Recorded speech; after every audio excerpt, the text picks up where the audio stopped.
टाळ्या तर झाल्याच पाहिजेत.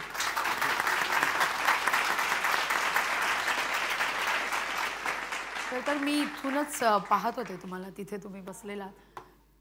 ते म्हणजे तू मुळातच असा स्वभाव आहे का काहीतरी असं शोधत राहणं काहीतरी काही मिळतंय का आपल्याला? मी तुमची नजर ऑब्झर्व करत होते की मला कळलं की अच्छा इथूनच असे ते विषय सुचतात. त्यांनी शोधलं असेल आपण दोघांची माती खाल्ली. त्याला माहिती आहे तो आमच्या प्रवासात होता अनेक महिने. पण असे मोठे प्रसंग म्हटले ना की माझी ना जवळजवळ 90% माझी फजिती झालेली आहे. अगदी व्हेरी फ्रँकली सांगतो की त्यामुळे ना मी आज हे बघत होतो की आज तसा काही प्रसंग घडत नाहीये ना. अनेक वेळेला मला त्या सरांनी पाण्याची बाटली दिली.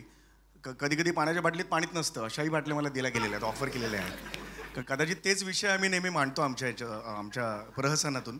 त्यामुळे ना अगदी खरं सांगतो की काय काय जणांचं प्राक्तन असतं किंवा काय काय जणांचं असं नशीब असतं की अशा कार्यक्रमात त्यांची काहीतरी प्रॉब्लेम होतो त्यांच्या ह्याच्यात की त्यांची ट्रॉफी दिलेली असते तीच अर्धी तुटलेली असते किंवा वेगळ्याच्या नावाची ट्रॉफी त्यांना दिलेली असते. सर असं नाही ना कुठे काही नाही असं नाही. ते अजून मला काही मिळालेलं नाही आहे कारण नारळावर काय नाव नसतं कुणाचं किंवा म्हणजे शालीवर तसं पण काही नसतं त्यामुळे त्याच्यात काही गोंधळ होणार नाही असं आहे.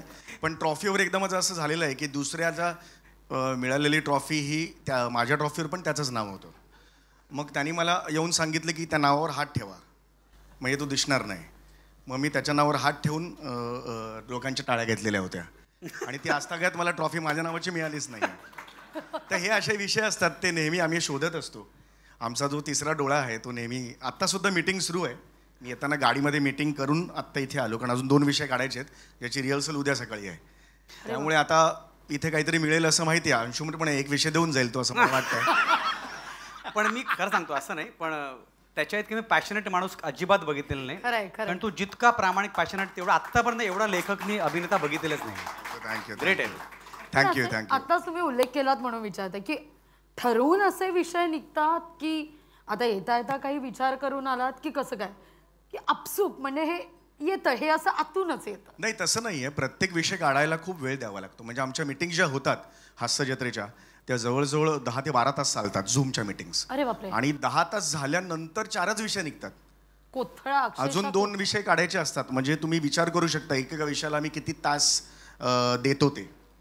तर असं दरवेळेला होतं. त्यामुळे असे विषय काही विकायला नाही आहेत ना कुठे की बाबा पाव किलो द्या आणि हे घ्या विषय असं नाही आहे. आपल्याला ते क्रिएट करावे लागतात. कॉमेडी म्हणूनच खूप सिरियस बिझनेस त्यासाठी आहे कारण दरवेळेला तुम्हाला तो नव्याने क्रिएट करावा लागतो.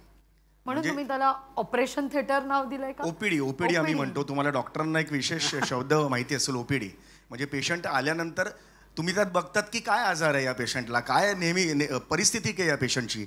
तशी आमची एक ओपीडी आहे जिथे आम्ही स्क्रिप्ट लिहिल्यानंतर सचिन मोटे आणि सचिन गोस्वामींच्या समोर जातो. ही आमची ओपीडी आहे. मग ते बघतात त्या स्क्रिप्ट नावाच्या पेशंटला काय झालेलं आहे काय आजार आहे याच्यावर काय करायला पाहिजे. तर तुमच्या डॉक्टरांशी निगडीत असा शब्द आम्ही रोज वापरत असतो. तुम्हाला तर ओपीडीचं कधी टेन्शन येत नसेल पण आम्हाला टेन्शन येतं की हे स्क्रिप्ट रिजेक्ट झालं तर पुढे काय होणार. तुम्हाला पेशंट रिजेक्ट झाला तर हा प्रश्न नसतो. हा एक मोठा त्यातला आहे.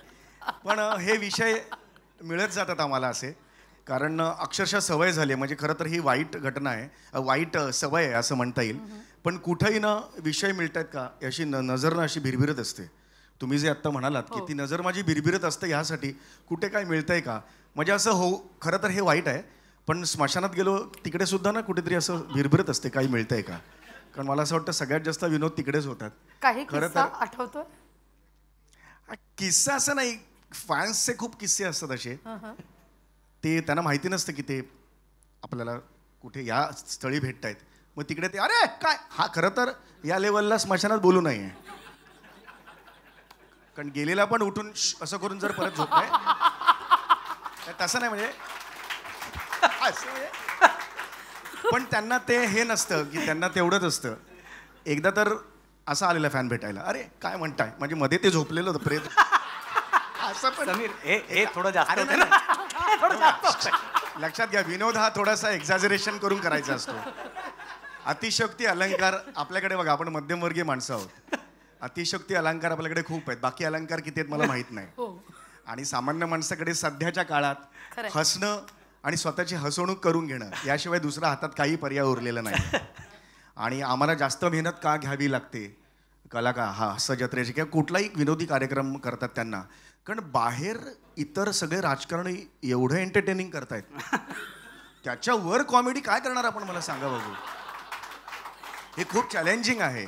हे माझ्या मनातलं बोलणं. अगदी सांगतो, कारण काय इतके रोज रोज धक्के आपल्याला रोज बघायला मिळतात किंवा दिसत आहेत. त्यामुळे मला असं वाटतं की विनोदाचा भाग सोडला तर तुम्ही सगळ्यांचे खूप खूप आभार. खरं तर हास्य जत्रेवर सोनी मराठीवर सगळेजण मनापासून प्रेम करतात आणि सोनी मराठीचं वैशिष्ट्य हे आहे, मी जवळजवळ 5 ते 6 वर्ष सोनी मराठीकडे काम करतोय, अजूनही खूप एकनिष्ठ आहे. आणि त्यामुळे एक सांगतोय मी अजून वेगळा अर्थ काढायचा नाही. असं काही नाही आहे, पण खूप वैविध्य आहे त्यांच्या विविध मालिकांमध्ये सुद्धा खूप वैविध्य आहे. आणि सोनी मराठी ही 5 वर्षांपूर्वी आलेली मालिका आणि आम्हाला खूप आनंद आहे की आज हास्य जत्रेसारखा कार्यक्रम जो इथे सगळ्यांच्या घरापर्यंत पोहोचलेला आहे. हास्य जत्रेने आम्हाला खरोखरच ओळख दिली, लोकप्रिय बनवलं. असं एवढं सेलिब्रिटी बनवलं असं म्हणता येणार नाही, पण सेलिब्रिटी पेक्षा आम्हाला त्यांनी तुमच्या घराघरातलं एक सदस्य बनवलं, मेंबर बनवलं,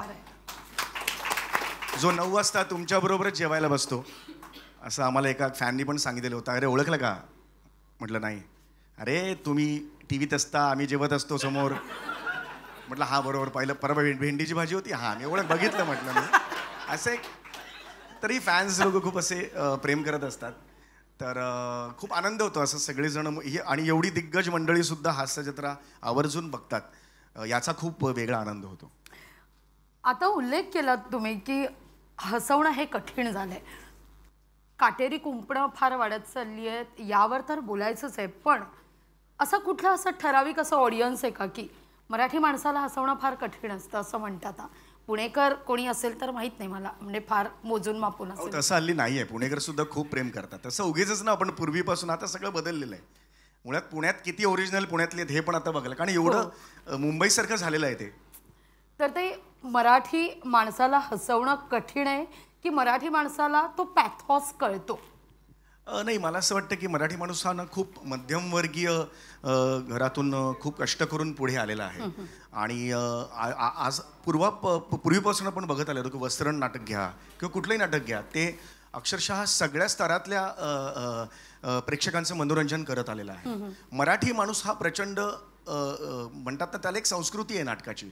मी नेहमी म्हणतो की आपल्या रोहिणी आणि नीला अशा 2 रक्तवाहिन्या असतात, तशी नाटक ही एक अदृश्य रक्तवाहिनी आपल्या मनगटात असते की 4 मराठी लोक कुठेही जगात भेटले की ते लगेच मंडळ स्थापन करतात आणि नाटक करतात किंवा नाटक बोलवतात. त्यांना काहीतरी करायचं असतं, हे मराठी माणसाच्या रक्तात आहे.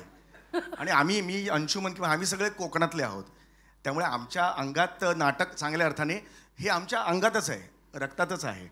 त्यामुळे आम्ही खूप त्याच्याशी मी रिलेट करतो त्या गोष्टीला. त्यामुळे मराठी प्रेक्षक हा ना प्रचंड प्रेम करणारा आहे आणि तुमची एखादी गोष्ट नाही आवडली की प्रचंड ओरडणारा सुद्धा आहे. म्हणजे तोच मराठी प्रेक्षक तुमच्या पाठीवर शाबाशी देतो किंवा शाबासकी देतो आणि तोच गुद्दासुद्धा घालू शकतो. त्यामुळे आपल्याकडे काम, आमच्या कलाकारांचं एवढंच काम आहे की जास्तीत जास्त चांगलं काम करत राहणं.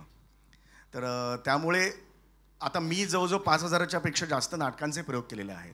त्यामुळे मी ना अख्ख्या महाराष्ट्रात फिरलेलो आहे. जसं अंशुनी सुद्धा अनेक नाटकांचे प्रयोग केलेले आहेत. प्रत्येकाचा हा प्रेक्षक हा वेगवेगळा असतो.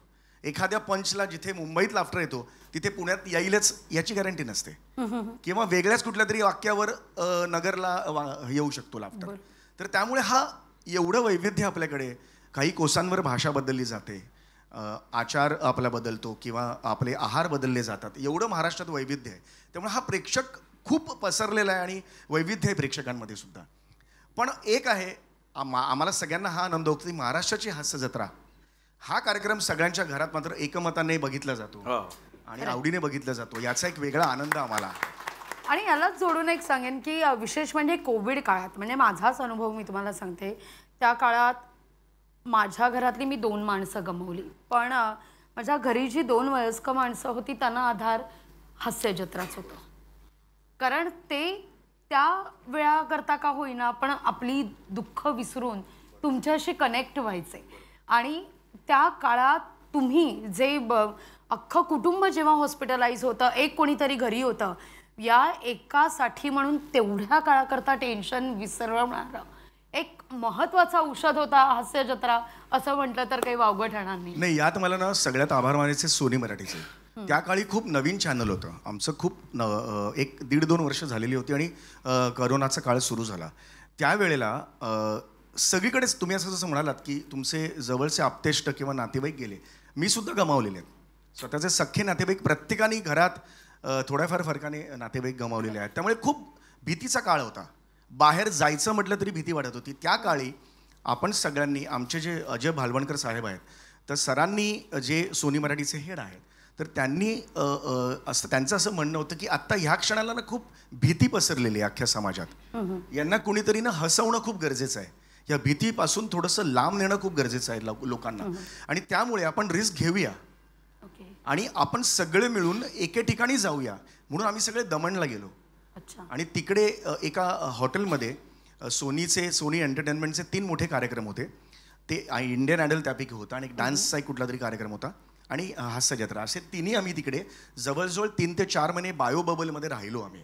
मग तेव्हा तुम्ही कसं, म्हणजे कोविड काळात कसं तुमचं ट्युनिंग होतं, काम कसे करायचं? नाही, आम्ही तिकडेच राहिलो. तिथूनच माणूस एक जायचा एडिटिंगचं सगळं घेऊन आणि मग एडिट व्हायचे एपिसोड आणि ते दाखवले जायचे. याच्या मागचं कारण एवढंच होतं की आज ह्या क्षणाला समाजाला हसवण्याची खूप गरज आहे आणि आम्ही सगळ्यांनी ती रिस्क उचलून, किंवा असं म्हणता येईल की आम्हाला खरंच समाधान वाटत होतं की त्याचे खूप पॉझिटिव्ह आम्हाला परिणाम दिसत होते या समाजावर. त्या क्षणाला आता माझं तुम्ही विचाराल तर प्रत्येकाचेच घरचे कोणीतरी आजारी होते. माझी बाबा आणि माझी मिसेससुद्धा त्या काळी हॉस्पिटलला ॲडमिट असताना मी तिकडे परफॉर्मन्स करत होतो. कारण यात काही मी माझं काही मोठेपण असं सांगत नाही आहे, पण त्यावेळेला परिस्थितीच अशी होती की तुम्हाला पटकन उद्या जायचं म्हटलं राज्य बदलून तर जाता येत नव्हतं. त्यासाठी परमिशन्स लागत होत्या. पण सोनी मराठीने खूप हे मोठं काम केलं की अनेक जे कोविड सेंटर्स होती तिकडे मोठमोठी प्लाझ्मा स्क्रीन्स त्यांनी डोनेट केल्या आणि त्यावर आम्ही एक हास्य थेरपी म्हणून हास्य जत्रेचे एपिसोड्स दाखवले संध्याकाळी.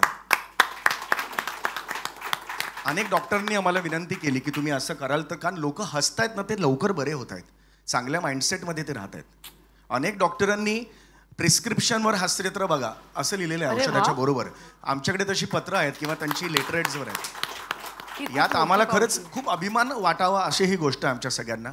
आणि त्याने आम्हाला खूप काही असं म्हणतात ना मूडभर मास चढतं की थोडंसं कौतुक झालं की येस आपण एक जे काही करतो ते चांगलं करतोय. खऱ्या अर्थानं कोविड मधलं बूस्टर होता. येस, बूस्टर होता. येस. आणि आम्ही दुसरी म्हणजे एक मालिका सुद्धा केलेली होती 800 खिडक्या 900 दारं नावाची. की त्याच्या मागे विचार हाच होता की काहीतरी नवीन कंटेंट देऊया आपण. आणि ती आम्ही घराघरात या मोबाईलवर मी शूट केलेली होती घरी. आणि अंशुमन सुद्धा त्या मालिकेत होता. आणि कोणाला आपला मिसेस माझी हे करत होती, असिस्टंट डिरेक्टर झालेली होती घरातली. आणि ती शूट करायची आणि मग खूप प्रॉब्लेम जायचे तिकडे. अख्खा सीन शूट होता होता मध्येच कोणाच्या तरी घरी अशा कुकरच्या शिट्टीचा आवाज यायचा. किंवा ती बाई असते बघा लिफ्टच्या बाजूला, प्लीज क्लोज द डोअर, कृपया दरवाजा, ती मध्ये बोलायची. तर हे सगळे करून आम्ही ते केलं. त्याच्या मागे विचार हाच होता की लोकांना काहीतरी नवीन आपण कॉन्टेंट देऊया. आणि लोकांना एक फ्रेश कॉन्टेंट दिल्यावर लोक काही काळासाठी का होईना सगळं विसरतील दुःख, त्यांच्या चेहऱ्यावर हास्य येईल जे आपल्याला फुकट दिलेले देवाने. लोकांना हसवता हसवता तुम्ही लेखनाकडे सुद्धा वळलात. पण या सगळ्या गोष्टी घडत असताना आपल्याही आयुष्यात बरंच द्वंद्व घडत असतं, बऱ्याच गोष्टींची उलथापालथ होत असते. मग अशा वेळेला म्हणजे आताच तुम्ही म्हणालात की कोविड काळात तुम्हालाही अनेक गोष्टी फेस कराव्या लागल्या, तेव्हा मात्र माइंडसेट कसा होता की याला बैठकीशिवाय किंवा साधनेशिवाय काही पर्यायच नाही आहे? तेव्हा ते लेखन कसं घडत होतं? मन तर अर्थातच विचलित असेल, आपण माणूस आहोत. नाही, मी तेच मगाशी म्हणालो ना की प्रत्येकाच्या घरातले कोण ना कोणतरी आजारी होते, ॲडमिट होते. आणि ते असताना विनोद करणं खूप कठीण आहे. बाकी कोणत्याही गोष्टी तुम्ही करू शकता, पण दुसऱ्याला हसवण्यासाठी काहीतरी विनोदी क्रिएटिव्ह करणं हे खूप खरं तर कठीण आहे. पण कदाचित ना हेच आमच्यावरचं औषध होतं. विनोद हा असं एक औषध आहे ना, ते तुम्हाला माझ्या मते ना सगळ्या प्रॉब्लेम्समधून, सगळ्या समस्यातून खूप दूर नेतं. आणि याचा अनुभव मी त्या काळी घेतला की तुम्ही त्या झोनमध्ये गेलात, ते आम्हाला हसवायचं आहे. आणि एकदा त्या विनोदाच्या झोनमध्ये गेल्यावर ना काही क्षण तुम्ही सगळं, काही तास तुम्ही सगळं विसरता. ही विनोदाची ताकद आहे. तर त्यामुळे मला असं वाटतं की त्यांनीच आम्हाला सगळे बळ दिलं. या विनोद नावाच्या अदृश्य देवाने, किंवा आपले जे मोठमोठे होऊन गेले विनोदातले खूप मोठे नावं होऊन गेली. मग मी माझ्या आयुष्यात 3 जणांना मानलं. एक चार्ली चॅप्लिन, पु ल देशपांडे आणि रोहन ॲटकिन्सन, म्हणजे मिस्टर बीन आपण ज्यांना म्हणतो. ते तिघे त्यांना मी आयुष्यात खूप मानतो. तर त्यांनी मला हेच शिकवलेलं आहे की स्वतःची दुःख न दाखवता, चार्ली चॅप्लिननी तेच केले माझ्या मते. त्यांनी स्वतःची दुःख कधीच दाखवली नाहीत, पण त्यांनी लोकांना हसवलं. पण त्या हसऱ्या चेहऱ्यामागे एक खूप कारुण्याची झालर होती, जी अदृश्य होती, ती प्रत्येक माणसाच्या मनापर्यंत पोहोचली. म्हणूनच आज चार्ली चॅप्लिन हे चार्ली चॅप्लिन आहेत मला वाटतं. आणि जो आउटपुट जे येतं लेखनातून, जसं तुम्ही म्हणाल की ओपीडी आहे, चिरफाड केली जात असेल तिथे सगळ्या स्क्रिप्टिंगची, असं कधी होतं का अरे मी इतकं तळमळीने बोलतोय, मी इतका स्क्रिप्ट करतोय, मी सगळं बोलतोय, मी इथे इम्प्रोव्हायझेशन घेतोय, समोरचा माणूस मला तेवढी दाद देत नाही, तेव्हा असं काही होतं का की इथे गणलं आपलं काहीतरी? नाही, होतच ना. काय गणलं ते आम्हाला नक्कीच कळतं की, नाहीतर मग काय अर्थच नाही. हा कार्यक्रम 800 एपिसोड पूर्ण करणारच नाही. मला असं वाटतं की आपल्याला आयुष्यात जे चुकतं ना, ते आपल्याला आधी कळलं पाहिजे प्रामाणिकपणे, आणि आपण ते मान्य केलं पाहिजे की हो, हे चुकलं. आपण जर मान्य करायचं ज्या क्षणी बंद होतो, त्या क्षणी तुमचं पुढे जाणं बंद होतं असं वाटतं. तुम्ही त्याच यशाच्या धुंदीत तिथेच राहता असं वाटतं मला. तर त्यामुळे मग आमचंही अनेक स्किट्स पडतात, अनेक प्रहसनं वाईट होतात, पण त्या क्षणी आम्हाला कळलेलं असतं. मग त्याची ना आम्ही सरांसमोर बसून, अंशुला माहिती असेल की स्किट झाल्यानंतर आम्ही सरांच्या समोर बसतो आणि काय चुकलं असेल आज माझं, अच्छा, की लेखनातच चुकलंय का आज तू हे करताना तुझा सूर वेगळा लागला. कारण तो परफॉर्मिंग आर्ट आहे ना, शेवटी ते नाटक आहे. छोटं 15 मिनिटाचं का होईना ते नाटक आहे, त्याला प्रयोगच आम्ही म्हणतो. तू चुकायची किंवा तो चांगलं होण्याची दोन्ही शक्यता असतात त्यात. त्यामुळे आम्ही गेल्यावर म्हणतो की हे माझं चुकलं, अच्छा याच्यात आम्ही असं केलं नेक्स्ट टाइम तर ते चांगलं होईल. याचं ना सगळं हे झालं पाहिजे माझ्या मते. ह्याचं ते आपण म्हणतो ना, आफ्टर ऑपरेशन काय झालं याच्याबद्दल आपण एक परत डॉक्टरांकडे जातो की आता कसं वाटतंय, तसं मी स्किटचं सुद्धा करतो की चांगलं झाल्यावर सुद्धा काय चांगलं, काय वर्क झालं याच्यावर पण चर्चा करतो, आणि वाईट झाल्यावर ह्यातलं काय चुकलं यावरही चर्चा करतो. तर त्यामुळे मला असं वाटतं की सचिन मोठे, सचिन गोस्वामी, ज्यांना आम्ही सगळेच विनोदाची विद्यापीठ म्हणतो, आणि आज हा कार्यक्रम या लेवलला पोहोचण्यात त्यांचा खूप मोठा हात आहे. आणि तर या दोघांसाठी मनापासून टाळ्या वाजवूया आपण.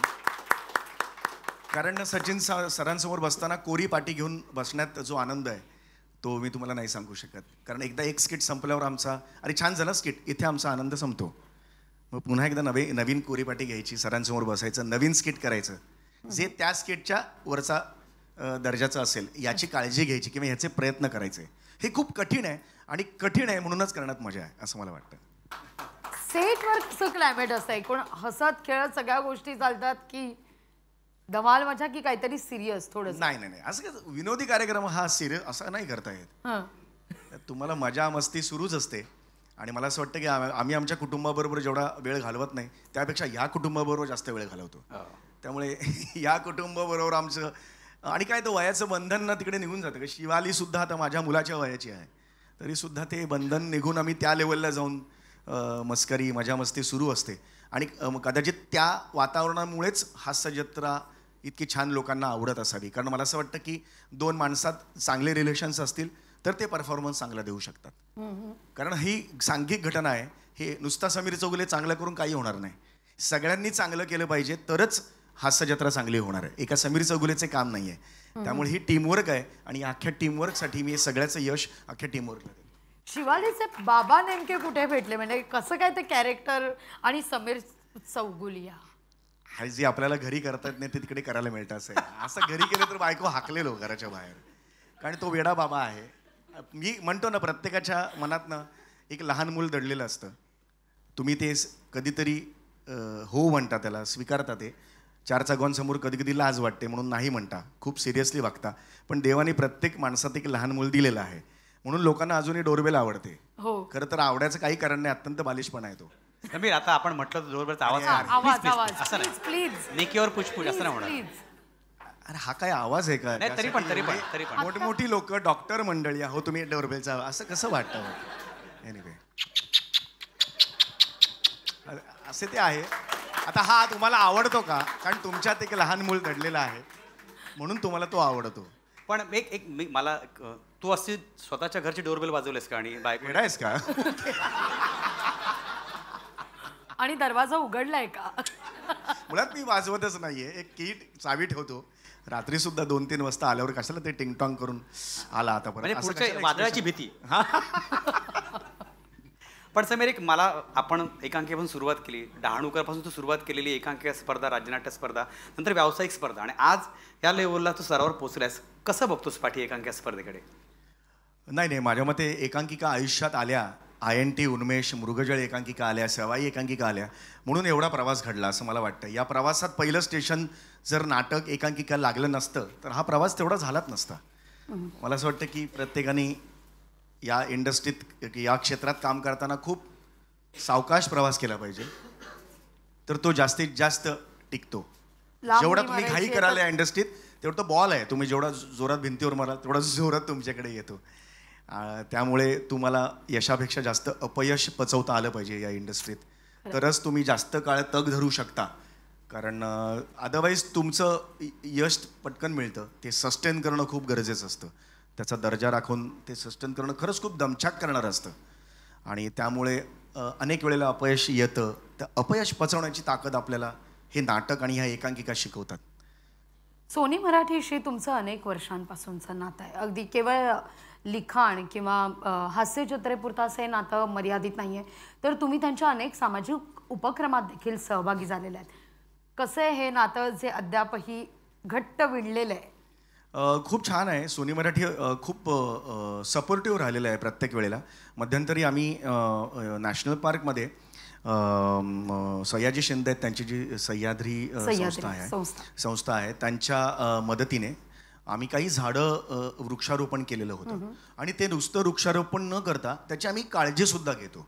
म्हणजे प्रत्येक 2 जणांना एक झाड विभागून दिलेलं आहे, की शिवाली आणि माझं एक झाड आहे, आणि मी तिकडे जाऊन त्याची काही महिन्यांनी जाऊन त्याची काळजी घेणे, बाजूला जो तण आलेला असतो तो काढणे, किंवा असे सुद्धा काही सामाजिक कामं आम्ही दरवेळेला करतो. प्रत्येक वेळेला आम्ही त्याचं सोशल मीडियावर कोण टाकतोच असं नाही, कारण मला असं वाटतं की प्रत्येक वेळेला टाकणं गरजेचं नसतं. मला असं वाटतं की अनेक गोष्टी आपण आपल्यासाठी सुद्धा केल्या पाहिजेत. की मी अनेक वेळेला ह्याच्यात जातो, नॅशनल पार्कमध्ये जाऊन मी फक्त येता जाता खूप कचरा उचलतो. तो फक्त माझ्यासाठी आहे. 1 तास जातो आणि एवढा कचरा असतो, तो मी गोळा करतो. किंवा माझ्या एरियात सुद्धा मी आजूबाजूला फिरताना प्लॅस्टिकची पिशवी मोठी घेऊन त्यात कचरा टाकून मी गोळा करतो. हे मी कुठेही सांगत नाही किंवा कुठेही सोशल मीडियावर टाकत नाही, कारण मला असं वाटतं की प्रत्येक गोष्ट तिकडे टाकण्यासाठी नसते. पण आम्ही सोनी मराठीच्या माध्यमातून अनेक वेळेला असे कार्य केलेलं आहे. आणि ते फक्त एवढ्यासाठी असं की 4 लोकांना जर हे कळलं, एखादा तरी त्याच्यातून इन्स्पायर होईल.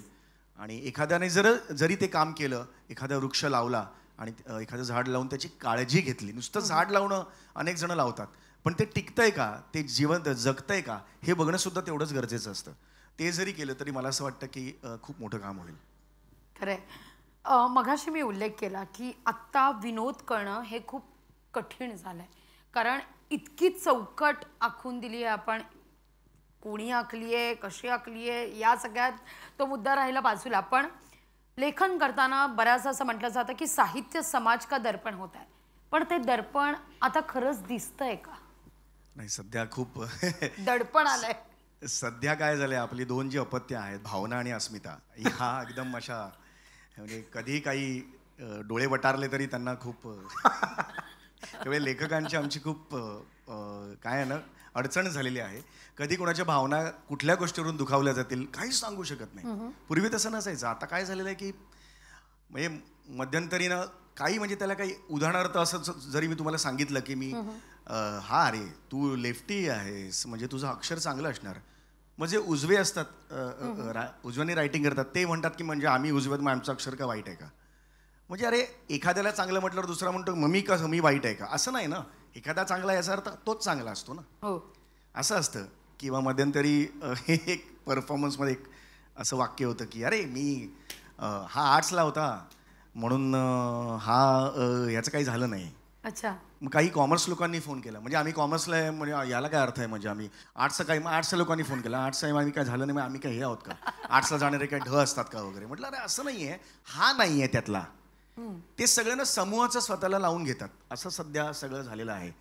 त्यामुळे कुठल्याही प्रोफेशनवर सुद्धा काही प्रहसन करायचं म्हटलं ना तरी सुद्धा 4 वेळा विचार करावा लागतो की कुणाला काही भावना तर दुखावणार नाही आहेत ना. लोक म्हणतात की तुम्ही एकमेकांवर एवढे विनोद करतात, कारण बाहेर विनोद करणं राहिलेलंच नाही आता. राहणार काय, मी अंशुमनवर करणार, अंशू माझ्यावर विनोद करणार, मी आपला शिवालीवर करणार, शिवाली माझ्यावर करणार, मी प्रसाद खांडेवर करणार, प्रसाद खांडेकर माझ्यावर विनोद करणार. हेच राहिलेलं आहे. बाहेर कुणावर विनोद करायचे? ती विनोद सहन करायची जी शक्ती आहे ना, तीच कुठेतरी गेलेली आहे. ट्रोलिंग नावाचा प्रकार सुरू झालेला आहे. तुला तर माहिती असेल, हिने खूप अनुभवलेला असेल, खूप जवळून तिने अनुभवलेला असेल, कारण जे सोशल मीडियावर काम करतात, क्रिएटिव्ह काम करतात, त्यांनी फार जवळून तो अनुभवलेला आहे. त्यामुळे फार काळजी घेऊन लिखाण करावं लागतं की कुणाच्या भावना नाही दुखावल्या जात. एका वर्ग, कारण आमचा प्रेक्षक वर्ग हा सगळ्या वर्गात आहे, आम्हाला कोणालाच दुखवायचं नाही आहे. त्यामुळे हे सगळं बघून तुम्हाला भावना दुखवाव्या लागतात. हे टकले सगळे असेच असतात असं नाही म्हणू शकत. तो समीर चौगुले टकला असा आहे हे म्हणू शकतो तुम्ही. कळतंय मला काय म्हणायचं, माझ्यावर विनोद का केला? कारण ते तुम्ही ना असं सगळ्यांना एकत्र नाही बोलू शकत. ग्रुप हा असा असं नाही बोलू शकत. हा समीर चौगुलेला काही म्हणा असं आहे, मग उद्या टकल्यांचा मोर्चा माझ्या घरी येऊ शकतो, बंद करा बंद करा, हे यांना काय कळतंय काय, येऊ शकतं, होऊ शकतं. असं मला माहित नाही, हा असं ग्रुपही असेल कुणाचा, आय डोंट नो. ह्या लेवलला झालेलं आहे. मग उदाहरण मी असं विनोदाचं का दिलं, कारण तीही उदाहरणं मी देऊ शकत नाहीये, कारण हे लोकशाही न्यूजवर आहे. उद्या ती न्यूज येणार आणि नेमकं तेवढंच काढणार समीर चौगुलेने घातल्या टाकल्याने शिव्या. पण तुला माहिती आहे ना, काही काळानंतर बंदी आली. नाही, आरोप नाहीये, हे मीडियाचा असे प्रकार आहेत, यांनी सगळ्यांनी अनुभवलेले आहेत. ते काय ना, जे बोलतो ना, आता एवढा इंटरव्ह्यू घेतला, मला गौरीने सांगितलं की काय रे, जस्ट एक 2-3 मिनिटं बोलणार. हा प्रॉपर पॉडकास्ट झाला. आता यातला कुठला शब्द काढतील आणि कुठला लावतील लोकशाहीवालेच, हे मला माहित नाही. तर त्यांना विनंती आहे की तसं काहीही लावू नका. थोडे कमी तुम्हाला लाईक्स मिळाले तरी चालतील ह्या कार्यक्रमात ॲटलिस्ट, कारण हा कार्यक्रम मूळ ह्याचा आहे, हे जास्त लोकांना कळलं पाहिजे. हे बाजूला राहिलं आणि समीर चौगुले असे बोलले, मला त्याची सवय आहे, मी त्याच्यात काही हे करत नाही, पण असं होतं. मध्यंतरी आलेलं की बघा समीर चौगुलेचं आलिशान घर. हो, 12 रूम कुणाच्या असतात? माझ्या घरात स्विमिंग पूल.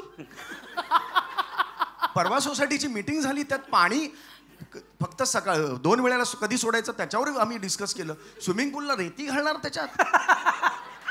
आणि मग त्याच्यात लोक कशी होतात, हे असेच आहेत, पैसे कमवतात आणि मग हे करतात. म्हणजे लोक कशावरही विश्वास ठेवतात. तुझ्यावर प्रेम आहे रे, त्यामुळे ते जास्त. अरे हे प्रेम नाहीये, हे काय झालंय, ते लाईक्स आपण करतो ना, त्याला जर 50 पैसे जरी ठेवले ना प्रत्येक लाईकला, मला सगळे कमी होतील. बघ, फुकट आहे ते. आहे याला धानाधन, त्याच्यावर लाईक करा, कॉमेंट फुकट आहे ना. 1 रुपया जर ठेवला ना फेसबुकनी, एका कॉमेंटला 1 रुपया, सगळं कमी होईल. बघा, आपल्याकडून सुचवलं जातं. खरं म्हणजे हा उत्तम पर्याय आहे की नाही मला सांग. बघा समीर चौगुलेंची बायको निळ्या साडीत कसं सौंदर्य खुलून दिसतंय. अरे का लोकांनी बघायचं निळ्या साडीतलं सौंदर्य समीर चौगुलेंच्या? ही काय न्यूज आहे? हे बघा समीर चौगुले कसे पांढऱ्या शर्टात बदकासारखे दिसत आहेत. अरे का? लोकांनी दुसरं काही काम नाही का? म्हणजे लोक ना त्या पद्धतीने हे होतात. आम्हाला काय कामं नाहीत का दुसरी? आम्हाला काय हे नाही का हेच बघायचं? ह्या कॉमेंटसाठी ते करतात. आणि चॅनल काय तेवढेच पाहिजे असतात त्यांना, जेवढे लाईक्स आणि कॉमेंट मिळले तेवढं बरं आहे. सी, हे आतली गोष्ट सांगितली कलाकाराच्या, जी खदखदत होती ती. त्यामुळे तुम्हाला विनंती आहे, आणि जर ह्याच्यावर अजून काही अशी न्यूज आली या पॉडकास्टवर तर मी टाकेन. बघा, मी बोललो होतो ना तुम्हाला, तुम्ही मात्र सपोर्ट करा मला सगळ्यांना. आता मी विनंती करते प्रेक्षकांना की प्रेक्षकांमधून समीरजींना प्रश्न विचारावे. हा, ज्यांना काय काय मला सांगायचंय, विचारायचंय. कुणाला विचारायचंय? Hi sir. हॅलो. हाय हाय, मी तुमचा खूप मोठा फॅन आहे सर. थँक्यू, धन्यवाद. तर तुमच्यासाठी माझा एक प्रश्न आहे की तुम्ही हिंदी खूप कमाल बोलता, मला खूप जास्त आवडतं. तर तुमच्या या कमाल आणि दर्जेदार हिंदी बोलण्यामागचं कारण काय? आणखी उत्तर देण्या अगोदर हिंदीत प्लीज रिप्लाय करा, मला हिंदीमध्ये आहे. नाही, आता याच्यावर मी तुला सांगतो, याच्यावर सुद्धा खूप ट्रोलिंग झालेलं आहे माझ्यावर, की आपली मराठी भाषा असताना तुम्ही हिंदी का वापरता तुमच्या प्रहसनात? मुळात ते हिंदीच नाही आहे. हां, मला मराठी भाषा एवढी जिंकवायची आहे आणि हिंदीला असं हरवायचं आहे, म्हणून मी हिंदी भाषा मुद्दामून तशी तोडकी मोडकी बोलतो. खरं तर हे कारण नाही आहे आपल्या मराठी माणसांचं किंवा कसं तोडकं मोडकं हिंदी आहे. माझी आई तशी हिंदी बोलायची की तिने त्या याला म्हणालेलं की अरे तुम राखण करताय तो झाकण कैसा जाता है. ही कॉमन मध्यमवर्गीय माणसाच्या घरातली हिंदी आहे. इथे कुठेही मी मराठीला कमी लेखत नाहीये. तुम्ही अजूनही कितीही करा, वाईट कुठे वाटतं, आता तुम्ही एअरलाईन्समध्ये गेल्यानंतर मराठीत अनाऊन्समेंट होत नाही, हिंदी आणि इंग्लिशमध्ये होते. त्यावेळेला वाईट वाटतं की आपण यार मुंबई नागपूर फ्लाईट आहे, पण त्यात सुद्धा अनाऊन्समेंट इंडिगोचं फ्लाईट आहे, इंडिगोच्या फ्लाईटमध्ये होत नाही अनाऊन्समेंट मराठी. मग त्यासाठी तुम्ही काय करता, तुम्ही समीर चौगुलेला सहज ट्रोल करता, कारण तो इझिली तो ट्विटरवर अवेलेबल आहे, तो कुठेही अवेलेबल आहे, त्याला पटकन ट्रोल करा. पण तुम्ही त्यासाठी काही करत नाही. त्यासाठी मी करतो. मी मराठीतच बोलतो सगळीकडे. मी ते ट्विटसुद्धा केलेलं आहे त्यांना, मी पत्रसुद्धा दिलेलं आहे त्यांना. माझ्याकडे कॉपी आहे इंडिगोला. त्याचं पुढे काही झालं नाही माहीत नाही, पण तुम्ही तेवढं तरी केलं आहे का, अशी मुद्दा हा आहे. तर ती जी मराठी आहे, हा सगळा सिरियस भाग सोडला तर त्यात मध्यमवर्गीय माणूस कुठेही बाहेर गेल्यानंतर त्रयस्थ माणसाशी सुद्धा मराठीत बोलायला सुरुवात करतो. ही खरं तर ह्याची लाज वाटली पाहिजे आपल्याला. पण आपण बघा ना, 2 मराठी माणसं भेटली सुद्धा, किधर काय आहे मालूम नाही हमरे का किधर है, तरी मराठीत बोलतात. याची खरं तर आपल्याला लाज वाटली पाहिजे. हेच मी माझ्या प्रदर्शनातून दाखवतो की तुम्ही हे केलं नाही पाहिजे. म्हणून ती मुळात ती हिंदी पण नाही, ती मराठी पण नाही आहे, ती काहीतरी वेगळीच भाषा आहे. तुमरे ऐसा हम जाके हम उक्के करके मुळको ये करके सिग्नल को हम लेफ्ट लोक कोण बोलतं असं मराठी. पण आपण असं बोलतो, आपल्याला खूप बोलायचं असतं पण ते शब्द सापडत नाहीत आपल्याला. तर प्रत्येक म्हणतात ना, ती एक सर्टन पिढी आहे, ती अशीच मराठी बोलणारी आहे. ती अजूनही भाजीवाल्याशी तुम्ही मार्केटमध्ये गेल्यावर तीच भाषा तुम्हाला दिसते की वो शेपू को जुडी कैसा दिया, शेपू को ऐसे झाडके देतो ना असं. आणि हे कोणीही ऑब्जेक्शन घेत नाहीत. खूप छान सुरू असतं हे भाषा, अशी मजा आहे त्या भाषेची. Thank you so much. थँक्यू. आज म्हणजे टी व्हीवर तर आम्ही घरी बघतो, जसं म्हणतात ना जेवताना, माझ्या मिसेसचा शोल्डर टिश्यू टिअर झाला होता आणि ती खूप ट्रॉमामध्ये होती. त्यानंतरचे 4 महिने ती रोज हास्य जत्रा, रोज. नंदाने आज सांगितलंय समीर येणार ते ऑटोग्राफ घेऊन ये. अरे वा. तारपा नृत्य बघताना तर लोळलो आम्ही घरात. त्याच्याबद्दल काही बोलू नका, मोठी कॉन्ट्रोवर्सी झाली आहे त्याच्याबद्दल, ते काही बोलू नका. तर खूप छान आहे. आणि असा अनकट सीन आज बघतोय, हा समीर पहिल्यांदा बघतोय. रोज बघतो तो वेगळा आहे. तर कपिल शर्मा सारख्या समीरनी पण एक कुठला तरी शो करावा, आम्हाला खूप अभिमान आहे. क्या बात आहे. नाही, सध्या तरी तो विचार नाही आहे. सध्या एवढाच विचार आहे की हास्य जत्रा आमची सुरू आहे, ती सोनी वर्णीच्या माध्यमातून त्याचे हजारो प्रयोग व्हावेत. आमचे जगभरात सुद्धा दौरे सुरू झालेले आहेत MHJ लाईव्ह नावाचे, आणि त्याला प्रचंड चांगला प्रतिसाद मिळतो. ऑस्ट्रेलियात झाला, सिंगापूर, अमेरिका, आता लंडनला सुद्धा आहे, परत अमेरिका आहे. त्यामुळे खूप चांगला प्रतिसाद मिळतो आहे. तर त्या मानाने मराठी भाषा ही जगाच्या कानाकोपऱ्यात पोचते. जेव्हा अमेरिकेतले काही माणसं आम्हाला म्हणतात की थँक्यू व्हेरी मच, की माझा मुलगा जो आजपर्यंत मराठीचं म काढत नव्हता, तो हास्यजत्रेमुळे परवा आम्हाला मराठीतले प्रश्न विचारायला लागलाय. वा वा. की व्हॉट यू मेन बाय संभ्रमात. त्याला संभ्रमात हा शब्द आपण म्हणतो ना, मी संभ्रमात पडलो, तो कुठेतरी हास्य जत्रेच्या स्किटमध्ये नाही बघितला. आणि तो म्हणतोय मामा व्हॉट यू मेन बाय संभ्रमात. मग त्या माऊलीच्या डोळ्यात पाणी चाललं की माझा मुलगा मला संभ्रमात विचारतोय. हे किती आहे, जे मराठी मीडियममध्ये शिकलेत माध्यमात, त्यांना ही खूप मोठी गोष्ट आहे. तर इथपर्यंत आज मराठी भाषा अमराठी लोकसुद्धा खूप बघायला लागलेत आमचा हा कार्यक्रम. त्यामुळे मराठी भाषा ही भाषे म्हणजे बच्चन साहेबांपासून ते अक्षरशः संजय लीला भन्सालींपर्यंत किंवा सगळे आज मराठी आपला हा कार्यक्रम बघतायत. तर त्यामुळे आपली मराठी भाषा सगळ्यांचे मर्यादा सोडून बाहेर गेलेली आहे. आणि प्रांत भाषा हे सगळं सोडून बाहेर जाऊन सगळ्यांना हा कार्यक्रम बघायला लावते, मराठी भाषा तिथपर्यंत पोचवते. याचा एक वेगळा आनंद आणि अभिमान सुद्धा आहे. वा. बच्चनजींनी तुमचे स्वतः पाय धरलेले होते, पाया पडलेले होते. काय नेमकं घडलं होतं त्या? ते काही सकाळी ठरून आलेले नव्हते आज समीर चौगुलेचे पाय पडूया असं काही ठरून आलेले नव्हते. त्यांना त्या क्षणाला ते मी त्यांचे पाय पडायला होता, नाही मैं आपके पैर छूना असं म्हणून ते वाकले. तू एक सगळ्या कार्यक्रमाबद्दल त्यांनी एक जे मनात भावना आहेत त्या व्यक्त केल्या, त्या वाकण्यामधून झाल्या. एवढंच मी त्याच्यातून अर्थ काढीन, बाकी काही नव्हता. तर पण एवढंच आहे की तो माणूस खूप मोठा आहे आमच्या सगळ्यांच्याच दृष्टीने. अभिनय क्षेत्रात खूप उत्तुंग व्यक्तिमत्व आहे. तर ते अजूनही उत्तुंग झालं या अशा वागणुकीमुळे त्यांच्या, आणि त्यामुळे आम्हाला सगळ्यांना ते मिसमरायझिंग होतं सगळं. शेवटचा एक प्रश्न करूया आपण. सर नमस्कार. नमस्कार. नमस्कार. मी वसईवरनं आलेली आहे. अरे मी विरारमध्ये अनेक वर्ष होतो. Okay sir. अव्वली झाले. माझे यजमान चंद्रकांत पवार नमस्कार. यांना लोकशाही पुरस्कार यांना मिळाला, पण सोबत मला असं वाटलं तो माझाही पुरस्कार आहे. नक्कीच आहे, अगदीच नक्की आहे. हास्य जत्रा खूप आवडते. फक्त एकच प्रश्न तुम्हाला विचारायचा आहे की सर, इतकी एनर्जी तुमच्यामध्ये येते कुठून की तुम्ही लगेच खाली बसता, लगेच सोफ्यावर बसता, लगेच या कोपऱ्यात नाचायला लागता, डान्स करता. मॅडम काय खाऊ घालतात तुम्हाला, हे मला विचारायचं आहे. तुझा प्रश्न मला कळत नाही उत्तर कसं येते. असं काही उपरोधिक नाही आहे ना तो ऊर्जा प्रश्न. नाही सर, नाही यार सर. कुठून येते यार याच्यात असं नाही नाही आहे सर, ना मला म्हणजे. ऊर्जा- कारण मराठी भाषा आहे ना, तो जसा प्रश्न विचारतो ना तशी ती बदलते. मला नाही त्याची सर, ऊर्जा कशी तुमच्यामध्ये इतकी आहे नाही, ते घरी मला सगळं त्यांच्या चांगलं आहे, काही प्रॉब्लेम विचारायचं आहे. नाही असं नाही. प्रत्येक आता काय आहे ना, आपण ज्या कामावर काम, एक सगळ्यात महत्वाचं कारण म्हणजे महिन्याचा येणारा चेक. त्याच्यामुळे मी काही करायला आपण प्रत्येकजण तयार असतो, प्रत्येकजण प्रत्येक क्षेत्रात त्याच्या मागे. आणि दुसरं म्हणजे आपण जे काम करतो त्याच्यावर आपलं भयंकर प्रेम असलं पाहिजे असं मला वाटतं. मला लोकांना हसवायला खूप आवडतं की नेहमी विनोदी कलाकार असा आमच्यावर शिक्का मारला जातो. अनेक वेळेला अंशुमनने सुद्धा अनुभवलेलं असेल की तुम्ही विनोदी कलाकार आहात. मुळात आम्ही कलाकार आहोत. जसं क्रिकेटियर हा क्रिकेटियर असतो, त्याला बॅटिंग करायला आवडते म्हणून तो बॅट्समन होतो. येस, मग याचा अर्थ तो क्रिकेटर नसतो का, तो क्रिकेटर असतो. जसं सचिन तेंडुलकर यांना बॅटिंग करायला आवडते तसं आम्हाला विनोद करायला आवडतो. त्यामुळे हा शिक्का जर आणि हा ठप्पा जर आमच्यावर पडत असेल तर तो आम्ही माझाने आणि अभिमानाने स्वीकारतो. कारण ही अशी आम्ही गोष्ट करतोय जी प्रत्येकाच्या चेहऱ्यावर हास्य आणते. आज इंडियन आर्मीमधले जवान मराठी बटालियनमध्ये का असे ना, ते जेव्हा आम्हाला फोन करून सांगतात, त्यांचे कर्नल आम्हाला सेटवर भेटायला येतात आणि सांगतात की आम्ही सगळे मराठी बटालियन एकत्र बसून बघतो आणि कार्यक्रम खूप हसतो. त्यांच्या चेहऱ्यावर जर आनंद येत असेल तर याच्यापेक्षा दुसरा आनंद नाही आहे. हा आम्ही माझाने मिरवतो की आम्ही विनोद करतो. हो, आम्ही विनोद करतो म्हणून.